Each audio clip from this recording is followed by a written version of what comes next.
Nga kombo na ngai Makela Louvois Louzette, président national de la Fondation Riche Club. Navandi na Mabinda Lusansu numéro 36, président national de la Fondation Riche Club. Mutuna na ngai ezali naza na 3 petites questions. Na question moko na kotuna susu président Willy et puis le reste est la question ya professeur le bourgmestre. Na lingana tuna d'abord monsieur le bourgmestre na esika oyo ba invité biso to lobeli mingi makambo ya COVID-19. Il fallait tous à la paix na ba commandant ya ba siat nyonso ya Kimbantseke surtout soit commandant numéro 1 Oyo ya Chango Mobimba akoye kozala pe invité awa. Pourquoi? Tolobito sensibiliser batu pour le problème etali COVID-19. Bango pe ba policier bazawana il faut bayebake ba sensibiliser population. Muto azotambola ye moko lokola ngande na zaboye akoye kozana eloko oyo eza obligatoire te fo alata yango. Soka lakisi ye kele yango na zana ngo aza ye moko boke bokangi ye botie place batu ebele bazali Bobosani ki azalaki kutu ye moko azalaki bien, bosangisi ye na bato ebele. Wana 1. Deuxième temps bazo kanga bango. Tolobaki bato DGR ka bazala wana pona kozwa ba mbongo, bapesa bango ba quittance wana ezomona te. Eza musala o bourgmestre sengeli alandela na commune na ye. Makambo wana ezosalama na basiat na basociat nyonso. Deuxièmement, to uti oyo kabolobi bapesa ki biloko epa ya ba administrateur ya ba marché. Président Willy alobi eza sous makambo ya bourgmestre te. Mais so eza sous ya yete nani akolandela bango.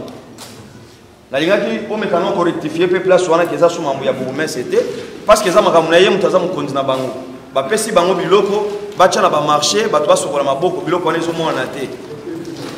Boko excusez nga ba chef de quartier so bazalia ba chef de quartier Kimbantseke basala musala te. Bourgmestre azalia parce que so basala ba otinda ba bakelo vérifier na ba commune tozala ba ka ebele ya bibembe kutu ezokufa na bakata ndako ba chef de quartier bazate ba chef de quartier bazate toko tant to moni mukonzi na biso numéro 1 azaliawa il faut to lobaka to bomba raté lelo ya koza la chef de quartier lobi yo poza la chef de quartier soki yazo sala mabe yo pozo landa ye exemple kaka ba chef de quartier ba retard bourgmestre akota ki déjà bazo ebisa yo ye retard mais azo ko insister à kota. Donc, ndenge ka ye retard wa ndenge pe na bureau na ya retard. Maintenant sanction eza wapi? Mo continue biso azali awa. Ba mekano ko rectifier parce que za musala na il faut alandela yango. Mosusu ezali ndenge papa uti ko loba pona ngeza ki ya courant na mai. Kala mingi te na quartier Baum, ba yenga ba tumba cabine ya courant.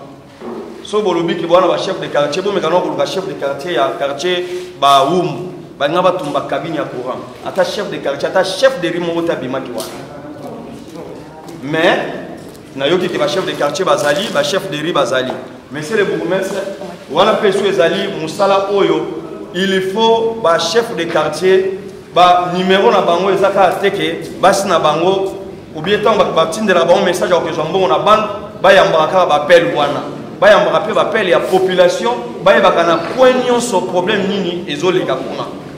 Au contraire, tout le monde a kayangoté et pas y a chef de quartier. Donc, ils appellent Moussala Nayo, il faut bien d'abord mato parce que tout le but comme l'état des droits, il faut des sanctions et à la capé et pas y a batouana. Problème là, Moussou c'est Zaliboué.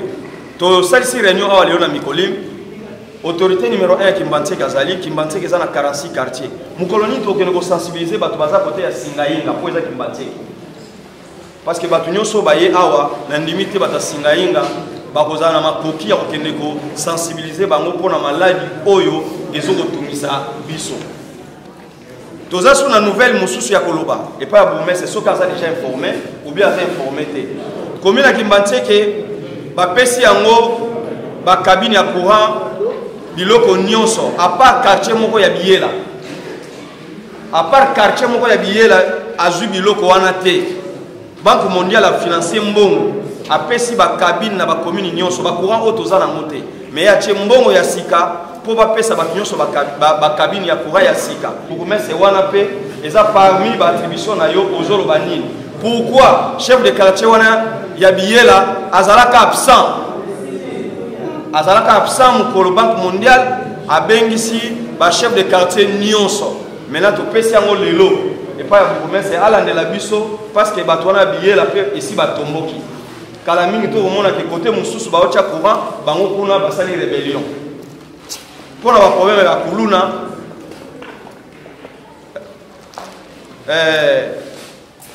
ba autorité na biso ya la police bazo sala musala na bango et sengi pe bourgmestre asala ba rapport na ye atinda ba parquet parce que bango ba policier bazo lela mingi ata bakangi so ekomi bakie na parquet bazo zonga tant bazo zonga wana yango nde mte sala ke kuluna na kimbantseke moye sila ezate en plus kuluna po sila esengeli to pesa ba kuluna wana musala so musala ezate kuluna ekosila te.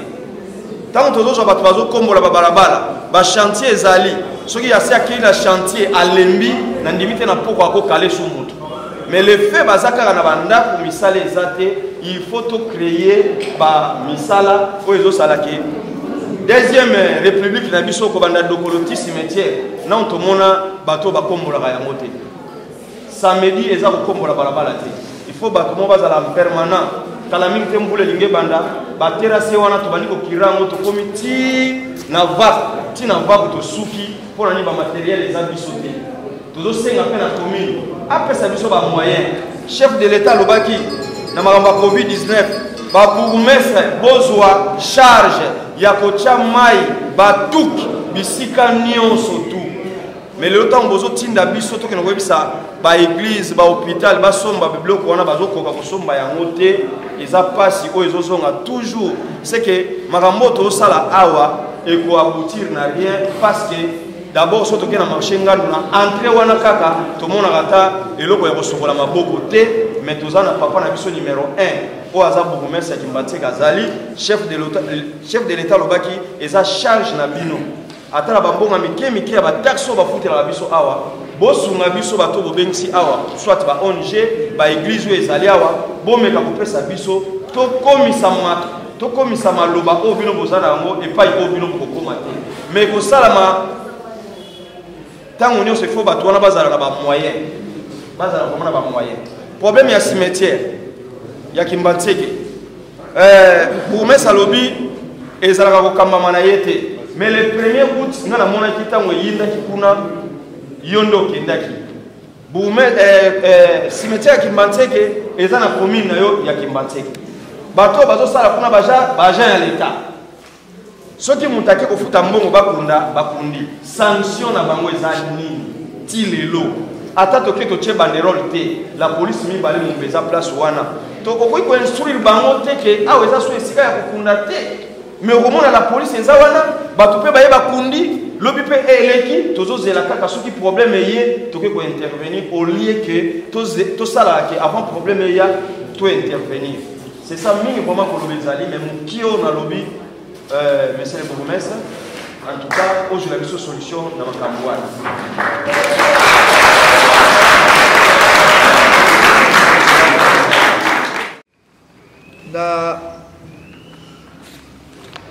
Le problème à Bakoura, Biela, tout ça, nous sommes informés, nous avons déjà pris les dispositions. Nous avons écrit à la SNEL pour qu'on revoie les problèmes de Biela.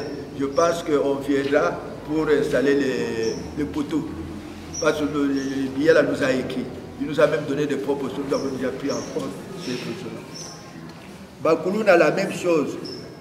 Nous avons déjà pris les dispositions, mais le Koulouna, quand vous les arrêtez, maintenant qu'est-ce que nous faisons?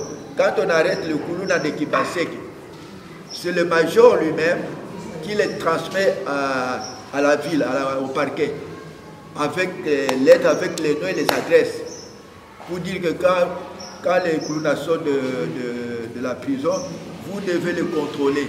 Là où il va pas, il sera obligé de sortir et de rentrer à la maison. Mais quand il rentre, ce n'est pas un bon garçon, c'est un mauvais garçon. Beaucoup ne changent pas. Je ne crois pas tout ça. Ils disent que pour devenir Koulouna, ils prennent les chiens, les chats, ils boivent le sang, tout ça, beaucoup d'histoires, et ils deviennent invivables. Je ne sais pas, mais sinon, toutes les dispositions sont prises à notre niveau pour que ce Koulouna ne puisse plus revenir. Mais la prison a des problèmes aussi. avec le nombre de prisonniers, il y a tellement de prisonniers qu'on ne peut pas les garder avec le Covid-19. C'est la raison pour laquelle vous voyez parfois on les libère pour la santé de tout le monde.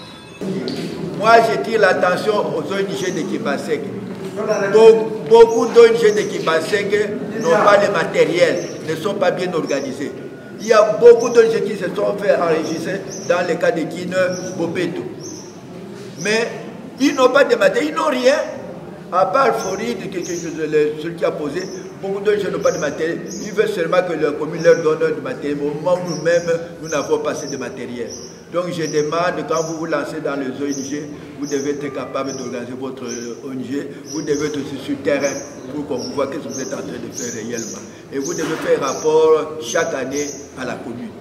Là, vous ne le faites pas. Donc, vous voyez un peu dans le cadre des ONG, l'organisation et le fonctionnement des ONG dans la commune de Kimbaseke. On a beaucoup d'ONG, même quand on nous demande, on donne tel nom, mais les gens qui viennent, ils viennent voir si vous êtes capable, si vous avez quelque chose. Mais si vous n'avez rien, alors vous n'êtes pas une ONG sérieuse. Donc l'ONG, organisez-vous.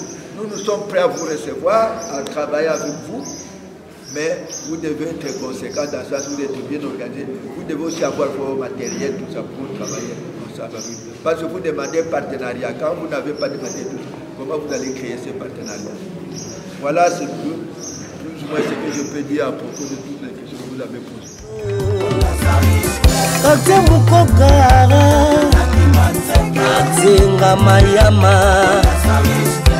Katenga mazita, katenga pani, katenga ndu, katengezi, katetanga. Pele pele pele, bilemo ya forike, ngando na kati ya ibali.